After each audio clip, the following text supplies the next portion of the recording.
માતા પિતા માટે લાલ બત્તી સમાન કિસ્સો આવ્યો સામે। રૂવાટા ઉભી કરી દેનારી ઘટનાના લાઈવ સીસીટીવી ફૂટેજ આવ્યા સામે।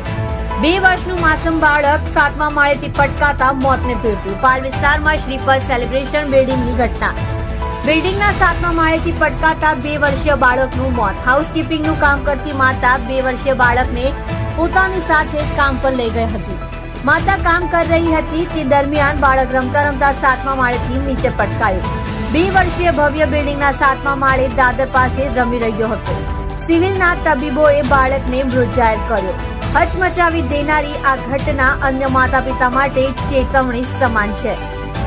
પાલ પોલીસે અકસ્માતની ઘટનાને લઈ તપાસ હાથ ધરી।